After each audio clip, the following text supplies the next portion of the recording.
palavra de Deus nos revela que o Senhor, tudo que Ele criou para a glória dEle.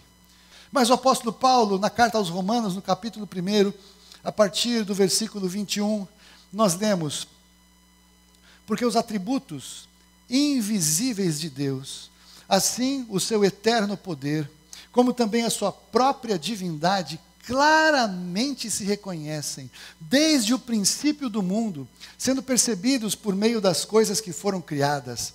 Tais homens são, por isso, indesculpáveis, porquanto, tendo conhecimento de Deus, não o glorificaram como Deus, nem lhe deram graças.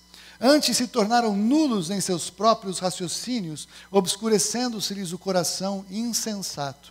Inculcando-se por sábios, tornaram-se loucos e mudaram a glória do Deus incorruptível em semelhança da imagem de homem corruptível, bem como de aves, quadrúpedes e répteis.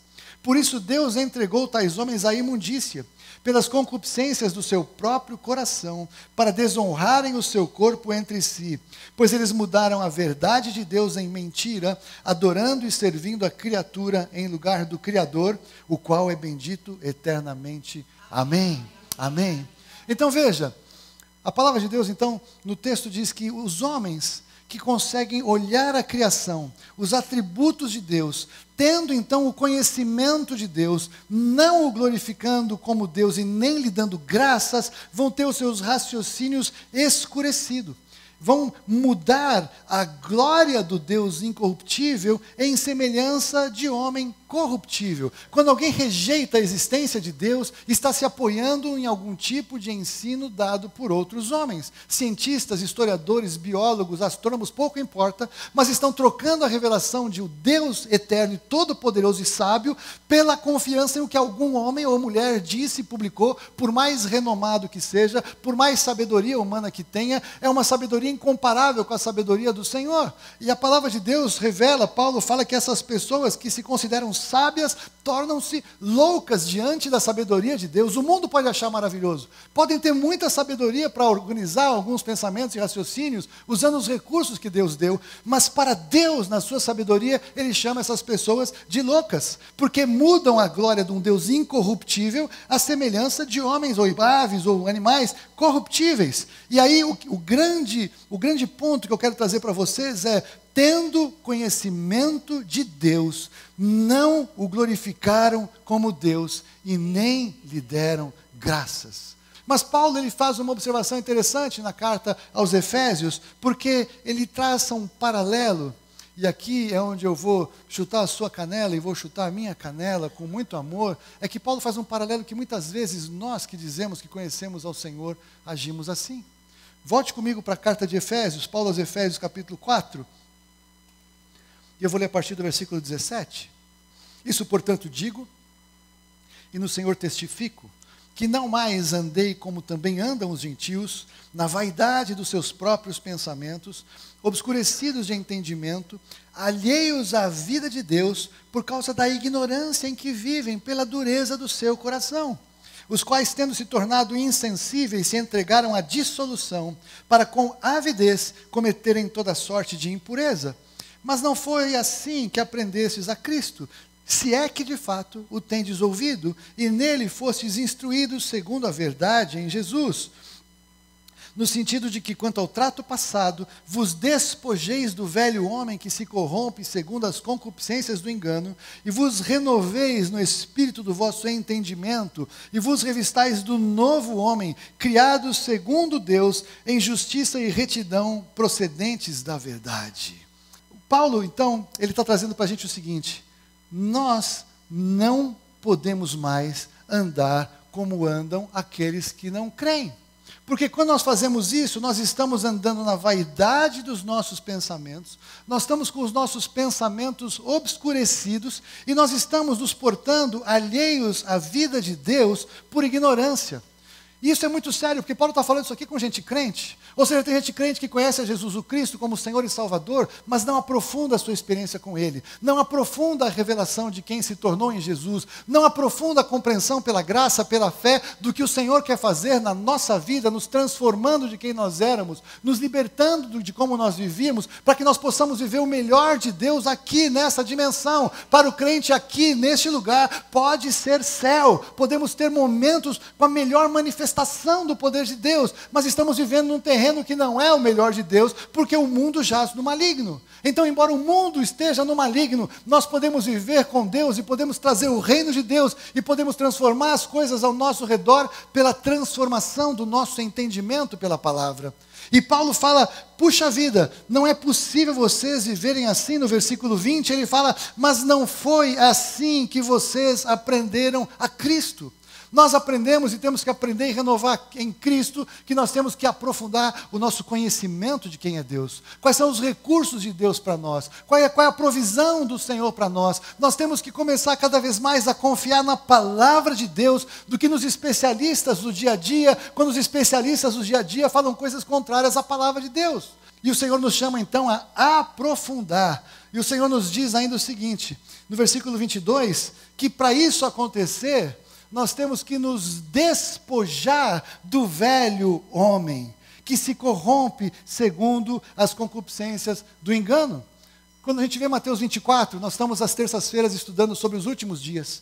E os discípulos chegaram para Jesus e foram perguntar, o que vai acontecer, que sinal vai haver da sua vinda? O que vai acontecer naqueles dias? A primeira frase de Jesus para eles foi, veja que ninguém vos engane. Porque nos últimos dias a marca maior é o engano entrando na igreja, é o engano entrando na vida dos que creem. E os que creem, que confiam em pessoas, correm o risco de estar confiando em pessoas que não saibam o que creem e de serem dirigidos para o caminho errado. Mas neste tempo, nós precisamos então entender pela palavra que tem coisas na nossa vida que não podem mais permanecer. Se convertidos estamos, precisamos mudar, precisamos nos despir como de uma roupa velha que não serve mais e vestir a roupa nova que nos está dada no Senhor Jesus Cristo, para que nós possamos ser cada vez mais parecidos com Ele. Isso não é religiosidade, isso é santificação. A palavra de Deus nos chama a santificação. A santificação é uma bênção de Deus sobre a nossa vida, o poder de experimentarmos a santidade, mas a santidade é uma decisão de vida, de transformar áreas da nossa vida, de abandonar práticas de pecado, de abandonar até mesmo manias ou superstições. Crente com superstição, misericórdia. Então veja, nós precisamos nos despir do velho homem, nos despir dos velhos hábitos, nos despir das coisas que não servem mais para a nossa vida e nos revestir do Senhor Jesus, porque quanto mais fizermos isso, mais glorificaremos o nome do Senhor pela sua obra nas nossas vidas. E o Senhor nos chama para glorificá-lo através do que fazemos.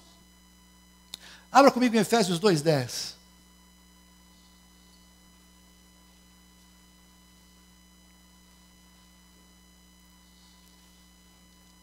E nós vemos Paulo falando, um texto muito conhecido.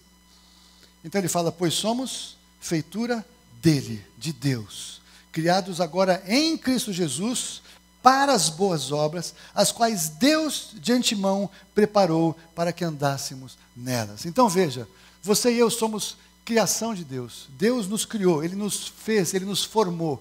Deus, Ele não criou uma baciada de gente sendo produzida em larga escala, mas Ele criou pessoas particulares e únicas.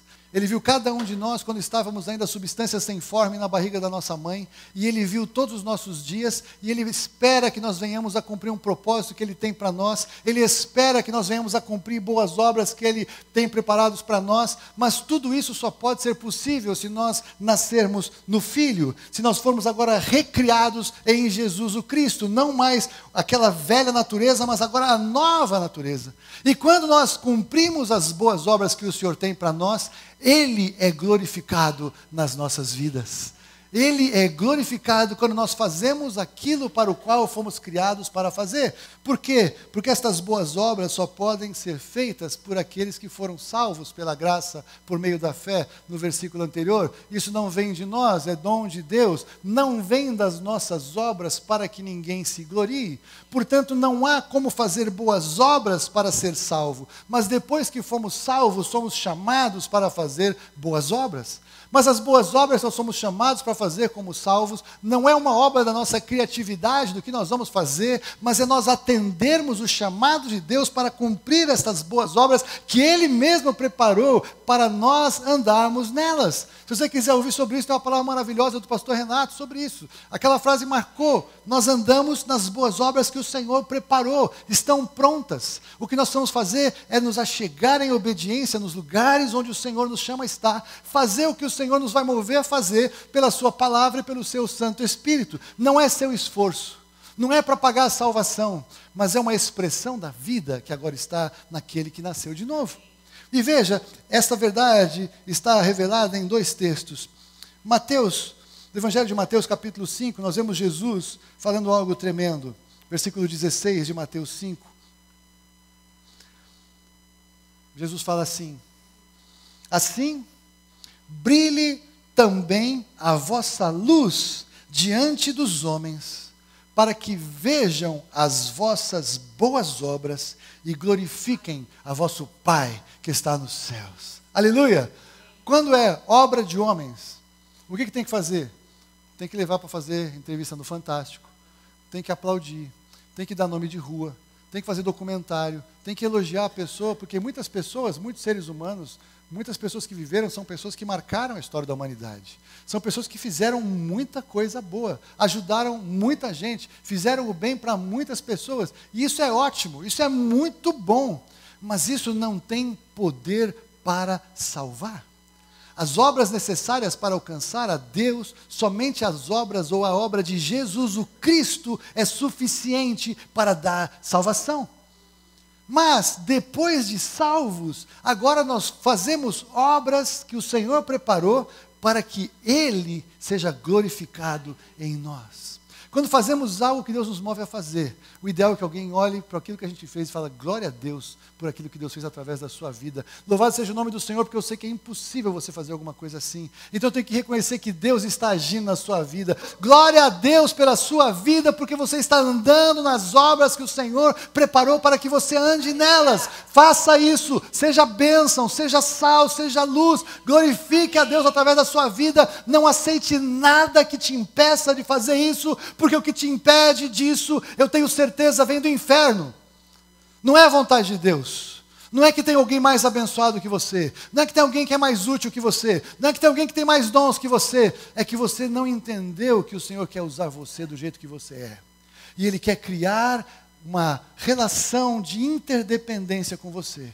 E você vai então experimentar alguma coisa pequena no começo. Ele vai te chamar para algo mais profundo. Você vai começar algo e Ele vai te levar para um lugar maior e mais profundo. E aí a compreensão, o conhecimento de quem Deus é, fará com que Deus seja glorificado, como nós lemos no começo no texto de Romanos.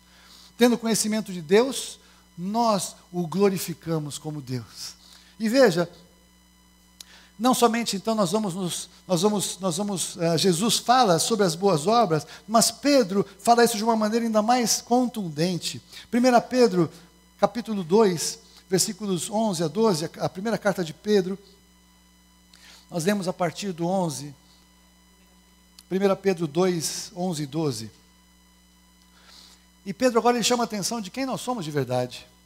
Porque, olha o que ele fala: amados, exorto-vos como peregrinos e forasteiros que sois. Meu querido, minha querida, se você achar que você precisa viver o melhor de Deus aqui, nesta terra, neste tempo, porque se você não viver aqui, acabou. Aí Paulo diz: se a sua ou se a nossa esperança em Cristo se resume a esta vida, somos os mais infelizes de todos os homens, os mais miseráveis, os mais dignos de pena, conforme a sua tradução. O melhor de Deus é nós entendermos que enquanto estamos aqui, nós somos forasteiros, estamos aqui de passagem. A Bíblia fala que a vida aqui é como um vapor, e ela passa, e o tempo voa, e nós temos que focar no que é eterno, porque o que é eterno realmente nos acompanha. Deus vai cuidar da gente aqui? Sim. Deus quer que a gente seja frutífero aqui, quer que a gente case, quer que a gente se multiplique, tenha filhos, prospere, tem bênção material, tem um monte de recursos que Deus tem para nós em oração, para a gente experimentar aqui. Se quiserdes e me ouvirdes, comereis o melhor dessa terra. É uma palavra profética de Isaías, capítulo 1. Mas veja, esse não é o foco de Deus, porque o foco de Deus não é este tempo que estamos vivendo. Esse tempo que estamos vivendo é um tempo ainda de desvio do propósito original do Senhor. A salvação foi estabelecida aqui para nos tirar daqui, para nos levar para estar com Ele, para a eternidade, para o seu propósito eterno. Então somos, por enquanto, peregrinos e forasteiros aqui. Aí ele fala, vos absterdes das paixões carnais, que fazem guerra contra a alma, mantendo exemplar o vosso procedimento no meio dos gentios, dos incrédulos, para que naquilo que falam contra vós, como de malfeitores, observando-vos em vossas boas obras, glorifiquem a Deus no dia da visitação. Meu querido e minha querida, sabe o que é o dia da visitação? O dia da visitação é o dia da volta do Senhor Jesus. É o dia em que Ele vem, e eu vou fechar aqui 1 João capítulo 3, versículo 2, para falar sobre isso. 1 João 3,2. Amados, agora somos filhos de Deus, e ainda não se manifestou o que haveremos de ser. Sabemos que quando Ele se manifestar, seremos semelhantes a Ele, porque haveremos de vê-lo tal como Ele é. Mas para isso, nós precisamos decidir largar o que é velho. Nós precisamos deixar aquilo que fazia parte de quem nós éramos antes. Nós precisamos jogar fora coisas que nós carregamos na mochila, que nós não podemos mais carregar depois que estamos em Cristo, porque não faz mais parte de mim. Tem coisas que são difíceis de fazer, sim. Tem situações que são duras de lutar, sim. Mas se você crê que Deus é poderoso para te dar a vida eterna, você precisa crer muito mais que Ele é poderoso para te libertar do que está te afligindo, te libertar do que está te afetando, te libertar do que está te prendendo, te libertar do que está te magoando, te machucando, ou te fazendo enfermar. É tempo de você aprofundar a sua experiência com o Senhor, conhecê-lo de uma maneira mais profunda, experimentar coisas que você não experimentou ainda, orar por coisas da sua vida que você não orou ainda, mas ler a sua Bíblia e conhecer aspectos de Deus para a sua vida que você não conheceu ainda. Precisamos de revelação, precisamos aprofundar nossa experiência com Deus. O meu convite essa manhã é que você decida ir além da onde você já foi. E esse convite ele é igual a todo mundo. Você pode estar em qualquer momento da sua trajetória com o Senhor. O meu convite é vá além. A avó Dina pode ir além do que ela já foi nos seus 94 anos de idade. Experiências com o Senhor, ela pode ir além. Está viva, tem fôlego de vida, tem vigor aqui, não tem limite. Quem é o mais jovenzinho aqui, convertido aqui? O Lourenço não vai ali, mas a criança mais recém-convertida, ou adulto mais recém-convertido, é chamado a ir além, em nome de Jesus. Mas muitos de nós avançamos na nossa jornada por um certo tempo, e nos machucamos dentro da igreja mesmo. E permitimos que o machucado que nós sofremos dentro da igreja nos faça paralisar. Eu fiquei paralisado por algum tempo, por coisas que me feriram na minha vida cristã, na minha trajetória de ministério. Perdi alguns anos ali, mas o Senhor estava me tratando naqueles anos, até que chegou um momento que agora levanta e anda em nome de Jesus, porque o Senhor não tem nada que Ele não possa fazer na minha vida, a não ser me fazer levantar e andar. Se eu falar eu não quero, eu vou ficar aqui, e acabou. Levanta e anda. É a palavra do Senhor que você precisa ouvir e obedecer. Ele não vai te levantar. Ele fez tudo o que você precisa para decidir levantar e andar. Mas tem uma parte que agora é a sua decisão. Eu oro para que em nome de Jesus, nesta manhã, qualquer coisa que estava prendendo a sua vida caia por terra em nome de Jesus. Qualquer coisa da sua velha vida que estava querendo voltar como a volta dos mortos-vivos, seja lançado fora, em nome de Jesus. Eu oro se você está sendo confrontado para ir para um tempo de algo mais alto e mais profundo, que te tira do seu conhecido, do seu normal, daquilo que você já viveu com Deus até agora. Ele está te chamando para ir além da onde você já foi, que você possa da mesma maneira ousar dar um passo a mais, e orar ao Senhor e falar: Senhor, eu quero essa experiência, eu quero essa vitória, eu quero essa cura, eu quero essa salvação transformação na minha família. Não importa qual seja esse nível que você está sendo chamado por Deus para ir além. Eu digo em nome de Jesus, faça. Faça não porque eu estou falando, mas faça pelos textos que eu trouxe para você da palavra de Deus. Creia na palavra de Deus, aprofunde sua experiência com Ele. Ore mais ao Senhor, leia mais a palavra, ouça mais o que Ele tem para falar. Aprenda mais com o Senhor, porque Ele está nos chamando para lugares mais altos e profundos. Em nome de Jesus, vamos orar.